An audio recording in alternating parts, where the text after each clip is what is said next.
Yes, American cars, American car culture. You gotta love it, right? I mean, you can't help but feel patriotic when you see this kind of stuff. Except there's just one little difference here. All the stuff you're looking at right now, this was all captured in Japan. Japan! Japan! So on this episode of the Auto Otaku, we're going to the place where USDM and JDM meet.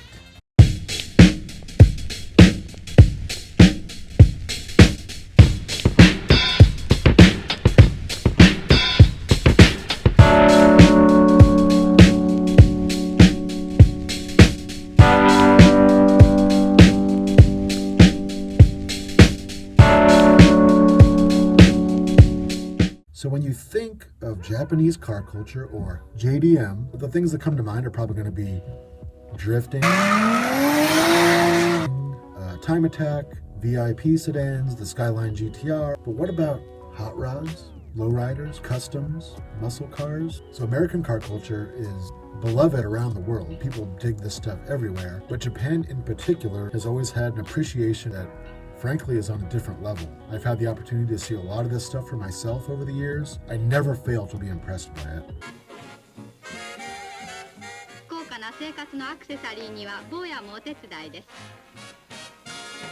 If you want to see where this all started, probably go back to the end of the Second World War. At the time, Japan was occupied by the US military. There were bases everywhere in Japan, really. American culture had a huge influence on Japan. Blue jeans and rock and roll music, Coca-Cola.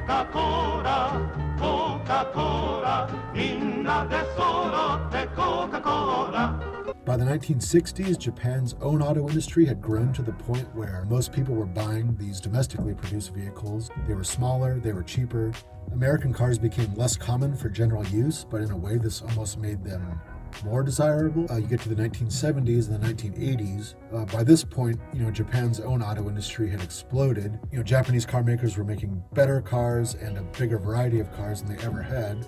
But even so, American stuff continued to be popular and cool over there for a lot of the same reasons that it was over here. People over there, they watched Smokey and the Bandit. They would watch Knight Rider.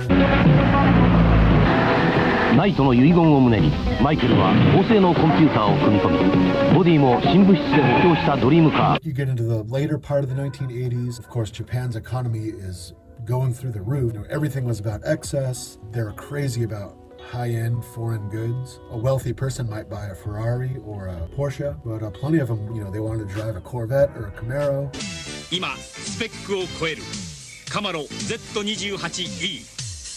More recently, the growth in online communication, social media, this has allowed fans of American car culture to have more access to both vehicles, parts, and inspiration than they ever had before. Today, it's easier than ever to see the appreciation and love for American cars and American car culture in Japan. Here are 4 examples that especially stand out to me. Japan! This is Shibuya. It's one of Tokyo's most bustling areas and also a tourist hotspot.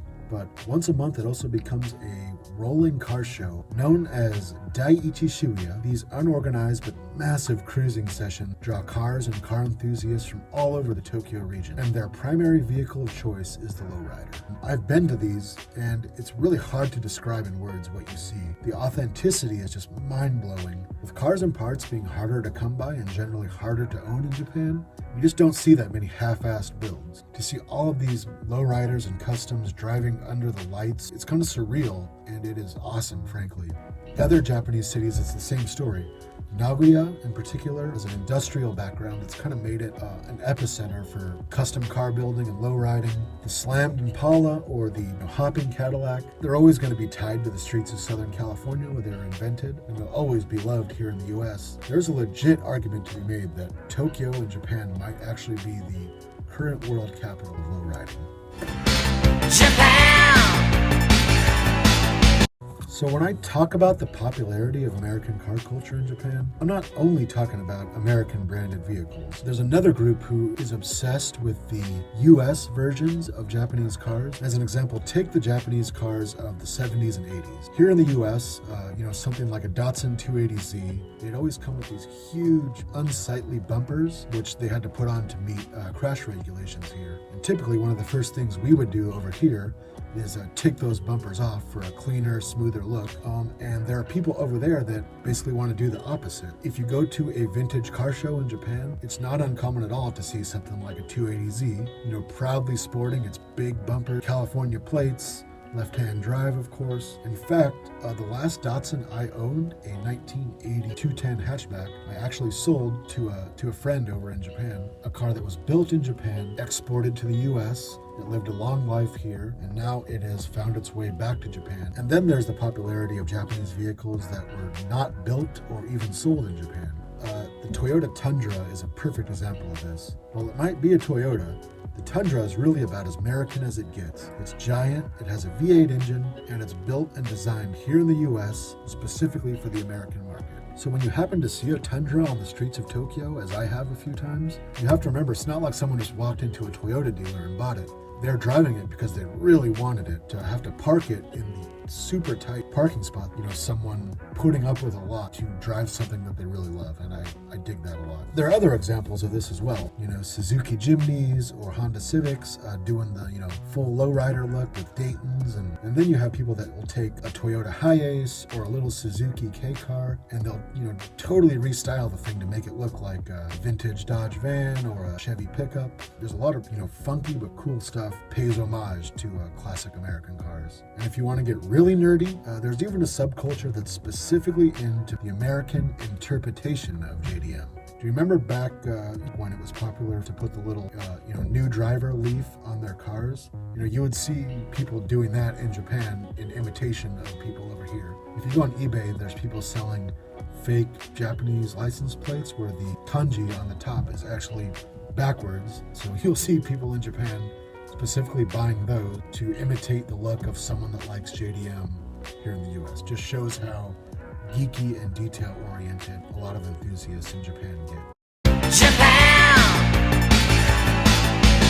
When it comes to the blending of American and Japanese car culture, there's really no name that better represents this than Moon Eyes. Originally founded by Dean Moon in the 1950s, Moon Eyes was one of the brands that helped define the Southern California hot rodding movement, with its iconic yellow logo, with parts like the moon disc, wheel cap. A guy by the name of Shige Suganuma, he was a friend of Dean Moon's and a longtime Moon Eyes dealer in Japan. He actually purchased the company when Dean Moon passed away. He not only kept the original location open in Southern California, he greatly expanded the Moon Eyes brand in his native Japan. From vintage American hot rods and muscle cars to air-cooled Volkswagens and mini trucks, Moon Eyes has become synonymous with American car culture in Japan. So Moon Eyes is also known for their highly popular events.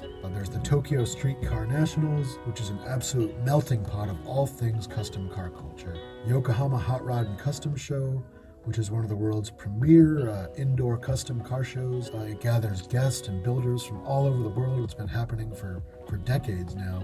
So if you dig cars and you ever happen to visit Japan, I highly recommend a visit to the Moon Eyes Area 1 headquarters in Yokohama. Area 1 is legitimately one of the coolest places to hang out. They've got a souvenir shop full of stuff. They've got awesome cars on display. And best of all, they have a full-on retro-style cafe with some great food. It's a very popular meetup spot for people before they go driving. The parking lot of this place is a car show in itself, basically.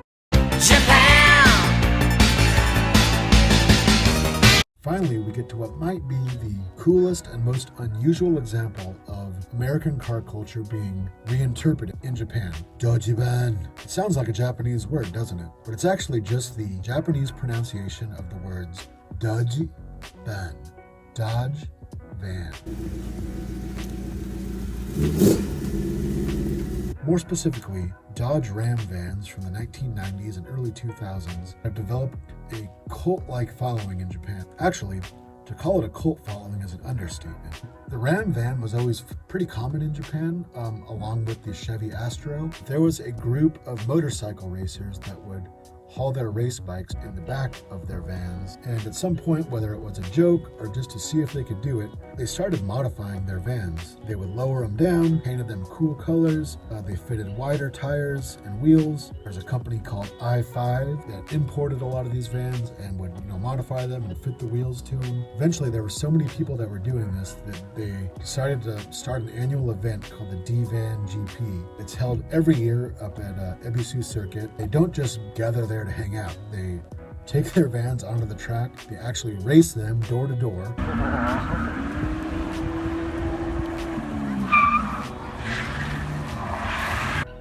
Some guys have even started building up their Dodge vans for drifting.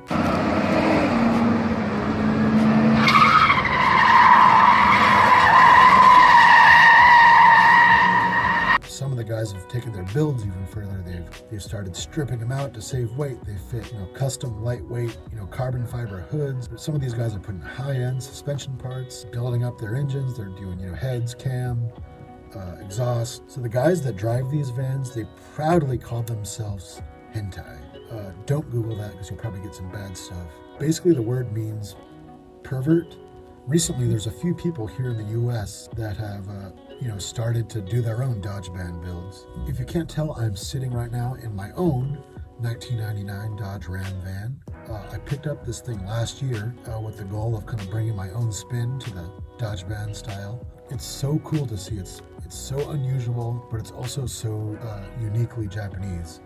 Whether you find it awesome like I do, or just strange and amusing, there's nothing else like Japan's Dojiban scene anywhere on earth. As an American who grew up on a steady diet of my own country's car culture, and as someone who got into the Japanese stuff a little bit later on, I've always been interested in this kind of blending of, Japan and America. Japan has always been known for taking something foreign and putting their own unique and often improved spin upon it. The Japanese take on American car culture is good enough to stand on its own. If you dig this topic, we can go into it more.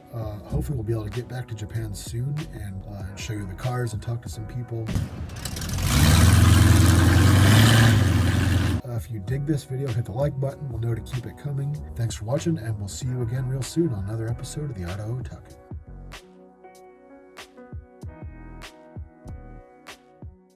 うちのトーラスワゴンすっごく楽しいから買い物に行く時も遊園地みたい。これがうちの初めてのフォードです。フォードトーラスワゴンオートラマから